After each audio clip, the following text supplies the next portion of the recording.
ड्रामे की next episode में आप लोग देखेंगे कि डॉली की रुखसती ना होने की वजह ज़ायरा को ठहराया जा रहा है। ज़ारा को बार बार ये इल्ज़ाम दिया जा रहा है कि जो कुछ भी हुआ है वो सिर्फ़ और सिर्फ तुम्हारी वजह से हुआ है, अगर तुम ना होती तो ये सब कुछ ना होता। साद की माँ फ़ोन करती है ज़ारा की माँ को और कहती है कि आपने ये शर्त रखी थी, आपके बेटे अली ने कहा था कि अगर हम लोग आपकी बेटी ज़ारा की शादी साद से करवा देंगे तो वो आकर अपनी बीवी को ले जाएगा रुखसत करके, लेकिन अभी तक ऐसा कुछ नहीं हुआ। आखिरकार क्या वजह है और कब आप लोग डोली को रुखसत करके अपने साथ लेकर जाएंगे? इस बात पर ज़ारा की माँ साद की माँ को जवाब देती है कि ऐसी कोई भी बात नहीं है जैसा आप सोच रही हैं। आप तो बहुत अच्छे तरीके से जानती हैं कि ज़ैनी हॉस्पिटल में थी, उसकी वजह से थोड़ी सी मसरूफियात हो गई थी और घर में भी थोड़ी मसरूफियात थी, जिसकी वजह से टाइम नहीं लगा कि हम आपसे रब्ता कर सकें। इस बात पर आ जाता है साद की माँ को गुस्सा, क्योंकि यहाँ पर बात उसकी अपनी बेटी डॉली की थी।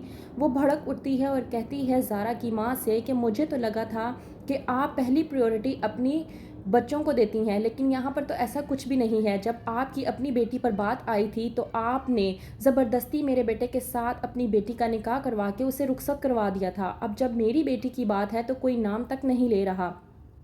दूसरी तरफ डॉली पूरी तरह से इल्ज़ामात लगाती है ज़ारा पर कि वो एक मनहूस औरत है। उसका कहना है कि वो जहाँ पर भी जाती है वहाँ पर हर चीज़, हर इंसान की ज़िंदगी को तबाह बर्बाद करके रख देती है।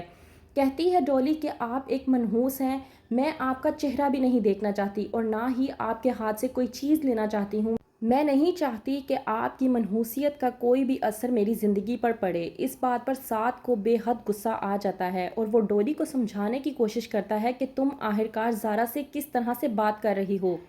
वो भड़क उठती है और अपने भाई साद से भी कहती है कि ये सब कुछ आपका भी किया धरा है। ज़ाहिर सी बात है कि आप दोनों ने मिलकर ये सब कुछ किया है। वहाँ दूसरी तरफ ज़ैनी की ज़िंदगी को तबाह बर्बाद करके रख दिया। और आप किस तरह की बहन हैं जिसने अपनी ही बहन का घर बसने से पहले ही तबाह बर्बाद करके रख दिया? क्या आपको अपनी बहन की खुशियों का कोई एहसास नहीं था?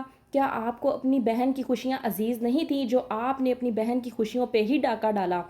पहले तो आपकी अपनी ज़िंदगी उजड़ी और अब आपने दूसरों की ज़िंदगियों को उजाड़ने का ठेका ले रखा है।